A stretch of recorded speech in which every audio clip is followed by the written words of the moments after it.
আসসালামু আলাইকুম রহমতুল্লাহি ওয়া বারাকাতুহু। প্রিয় দর্শক, আশা করি ভালো আছেন। শুভেচ্ছা নিরন্তর। বেশ কিছু গুরুত্বপূর্ণ বিষয় নিয়ে কথা বলবো। আসলে আমরা যারা এই দেশটা নিয়ে দুশ্চিন্তায় থাকি, দেশটা নিয়ে ভাবি, তারা প্রতিনিয়ত খুব একটা কি বলে এটাকে, খুব দুর্বিষহ, খুব দুশ্চিন্তার ভিতরে থাকি।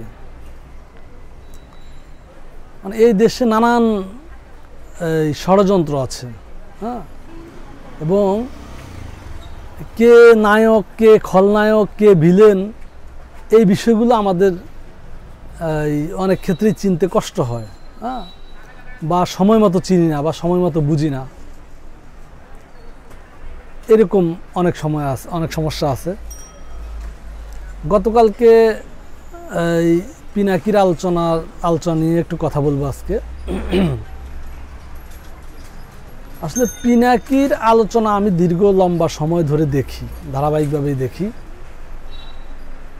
এখন প্রথম কথা হলো যে পজিটিভ যে দিকগুলো পিনাকির আলোচনার, সেটা হলো যে আমি যখন থেকে আলোচনাটা শুনি, মোটামুটি ফ্যাসিবাদ বিরোধী, আওয়ামী বিরোধী এবং সরকার বিরোধী,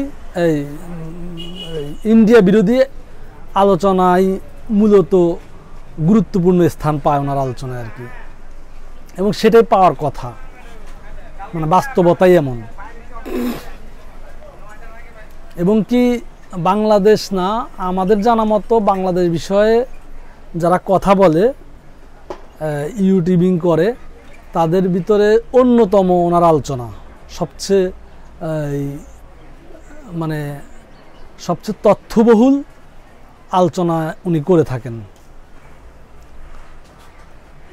সেই জায়গা থেকে গত জুলাই বিপ্লবের যদি ইউটিউবিং বাকি সোশ্যাল মিডিয়ার প্ল্যাটফর্ম থেকে কাউকে মহানায়ক বলতে হয়, তাহলে পিনাকিকে বলতে হবে। আরও অনেকে আছে, এই মুহূর্তে যেহেতু পিনাকির না নিয়ে আলোচনা করতে, সেই জন্য পিনাকির কথা বলছি। ওনার আলোচনা, ওনার বাচনভঙ্গি, ওনার তথ্যর যে সাপোর্ট, তথ্য ভাণ্ডার, সার্বিক বিষয় নিয়ে খুবই গুরুত্বপূর্ণ, খুবই প্রাণচঞ্চল, খুবই তথ্য নির্ভর আলোচনা উনি করে থাকেন। এবং কি গত জুলাই বিপ্লবে সোশ্যাল মিডিয়ার সবচেয়ে ফোর্স উনি, সবচেয়ে বড় শক্তি উনি, এতে কোনো সন্দেহ নাই। আচ্ছা, আর দ্বিতীয় কথা হলো, আমরা যে জায়গা থেকে যতটুকু রাষ্ট্রকে দেখি, নানান তথ্য প্রবাহের খোঁজ খবর রাখি, সেই জায়গা থেকে আমাদের বিবেচনা, আর ওনারা আসলে যেই পর্যায়ের তথ্য পায় বা তথ্যগুলো ওনাদের কাছে যেভাবে পায় বা ওনারা যেভাবে কালেকশন করে, সেক্ষেত্রে আমাদের সাথে বোঝাপড়ার সাথে অনেক তফাৎ থাকবে, এটাই স্বাভাবিক। তো ওনার কালকে আলোচনার মূল বিষয় ছিল আসিফ নজরুল স্যারের বিষয় আর কি। তো প্রথমত আমি যেটা প্রথমেই বলে নিতে চাই যে জুলাই বিপ্লব থেকে শুরু করে এখন পর্যন্ত বাংলাদেশে সোশ্যাল মিডিয়ার সবচেয়ে বড় শক্তির জায়গাটা পিনাকি ভট্টাচার্য। আচ্ছা, এখন আমরা অনেকেই বলে থাকি, অনেকেই এটা ভাবি যে আসলে ওনার আলোচনাটা তো পরিচ্ছন্ন না। মূলত আমি কিন্তু যেই জায়গাটা যেইভাবে দেখি সেইভাবেই বলার চেষ্টা করতেছি। বাকি পাবলিক পারসেপশনটা যেইভাবে, যতটুকু আমি পাই আমার জায়গা থেকে যতটুকু পাওয়ার কথা, তো সেই ক্ষেত্রে আমরা অনেকেই মনে করি যে ওনার আলোচনার পজিটিভ ব্যাকগ্রাউন্ডটা কিন্তু আমি বলে নিচ্ছি। এখন যে বিষয়টা বলছি যে ওনার আলোচনাটা অপেক্ষাকৃত অপরিচ্ছন্ন, ভাষা মার্জনে বা কোনো ব্যক্তিকে উপস্থাপন করে। যেমন আপনি আসিফ নজরুল স্যার থেকে শুরু করে যত আছে, ফটোকপি হচ্ছে না, যত সিনিয়র উপদেষ্টা বলি, তারপরে প্রধান উপদেষ্টা বলি, এবং কি উনি কিন্তু কাউকেই ছাড় দিয়ে কথা বলেন না। বাট ছাড় দিয়ে কথা বলার দরকারও নেই, ছাড় দিয়ে কথা বলবেন না, ছাড় দিয়ে কথা না বলেন, এটাই দরকার। কিন্তু আপনি উনি কিন্তু পশ্চিমার দেশে থাকে, ফ্রান্সে থাকে। সেই ক্ষেত্রে মানে আলোচনাটায়, ওনার কথাবার্তায় এই মানে একজনকে আপনি নেগনেন্সি করবেন বা কি তার সমালোচনা করবেন, তার ভুলভ্রান্তি তুলে ধরবেন, এটা তো অবশ্যই আপনার অধিকার আছে এবং কি আপনি করবেনই। কিন্তু আমারও মনে হয় যে আলোচনাটা আরও শালীন হওয়া দরকার বা শালীন হওয়া উচিত। আমরা বাঙালিরা যেই কালচারে বেড়ে উঠি, সেই কালচারের আলোচনাটা, যদিও আবেগে অনেকে আমরা এই আলোচনাগুলো পছন্দ করি, খাই, প্রচণ্ড খাই, কিন্তু দিন শেষে মানে আমার দাবি আর কি যে আলোচনাগুলো আরও পরিচ্ছন্ন, ভাষাগত বা উপস্থাপনগত যেই ব্যক্তি নিয়ে আলোচনা করি তার জায়গাটায় সূক্ষ্ম সমালোচনা করা দরকার বা তার জায়গার সম্মানটা তাকে দেওয়া উচিত। কারণ আপনি আলোচনা করেন ফ্রান্স থেকে, আপনি আউট অফ কন্ট্রোল, বাংলাদেশের আইন প্রক্রিয়া প্রশাসন কোনো কিছুই সেখানে কাজ করে না, সেখান থেকে আপনি যা খুশি তাই বলতে পারেন। কিন্তু সেটা কি ঠিক? আমি যে কোনো একজন উপদেষ্টাকে, প্রধান উপদেষ্টাকে, প্রেস সচিবকে, বাংলাদেশের একজন বুদ্ধিজীবীকে, তাদের ত্রুটি বিচ্যুতি আছে, আপনার মানে পিনাকি সাহেবের তো ত্রুটি বিচ্যুতি আছে না? পিনাকি সাহেবের অনেক অনেক মানে এই অ্যানালাইসিসের পরে আমরা ভুল দেখছি না, আবার অনেকগুলোই সঠিক দেখছি। তো এই অধিকার তো ওনার আছে, ওনার আলোচনায় অনেক ভুল থাকবে, অনেক সঠিক থাকবে। কিন্তু একদম তুচ্ছ-তাচ্ছিল্য কি করা যাবে? করার কি সুযোগ আছে? তো এই জন্য মানে আমার মনে হয় যে এই জায়গাগুলা এই মানে আমার মনে হয় আর কি যে এই জায়গাগুলা আরো পরিচ্ছন্ন আলোচনা হওয়া উচিত। আমি আসলে আমার আলোচনার জায়গা, আমার বোঝাপড়ার জায়গা আর পিনাকি ভট্টাচার্যের বোঝাপড়ার জায়গা অনেক ব্যাপক ব্যবধান। হ্যাঁ, কিন্তু আমি তো আমার বোঝাপড়ার আঙ্গিকেই কথা বলার অধিকার রাখি নাকি? আমি সে অধিকার থেকে কথা বলছি। তো এই জন্য এটা গেলে একটা। দ্বিতীয়, আসিফ নজরুল, একদম স্পেসিফিক আসিফ নজরুল আর হলো আদিলুর রহমান, এই দুইটা মানুষ গত আন্দোলন, পিনাকির আলোচনা পিনাকি প্রথম দিকে বলেছে যে এই দুইটা মানুষ হলো গত আন্দোলনের সক্রিয় মাঠের সৈনিক যারা উপদেষ্টা হলেন।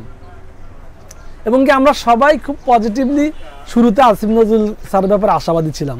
এখন যে নানান সমালোচনাগুলো আসতেছে আসিফ নজরুলকে নিয়ে, আজকের গতকালকের পিনাকির ভিডিও জুড়েই আসিফ নজরুলকে একটা ভিলেন বানানোর পায়তারা বলছি। এই জন্য আমি জানি না উনি ভিলেন কিনা, হইতে পারে উনি ভিলেন হইলে ভিলেন, নায়ক হইলে নায়ক, কিন্তু উনি ভিলেন হওয়াতে আমার কোনো ক্ষতি নাই, উনি নায়ক হইলে আমার কোনো সুবিধা নেই। অতএব আমার কাছে ব্যাপারটা এরকম। এখন কিন্তু পিনাকিরা যে আলোচনাগুলো, যে ডকুমেন্টারিগুলো সামনে আনে, এই ডকুমেন্টারি হয়তো কখনো কাজে কর্মে ফলে, বাস্তবতা সামনে আসে, কিন্তু এগুলো তো ইনস্ট্যান্ট প্রমাণিত না। মানে আপনি বিশ্বাসবোধ থেকে বলতে পারেন যে হ্যাঁ এটা হইতে পারে বা এটা হয় শেষ পর্যন্ত, কিন্তু এই ব্যাপারটা তো ইনস্ট্যান্ট প্রমাণিত না যে এই ঘটনাগুলো এরকম ছিল, এরকম হয়েছে বা এরকম হবে। অ্যানালাইসিস তো ভিন্ন রেজাল্টও আসে। এই জন্য আসিফ নজরুলকে আমরা গত 5-7-10 বছর আওয়ামী লীগের সময় কিন্তু একজন হিরো হিসাবেই চিনছি।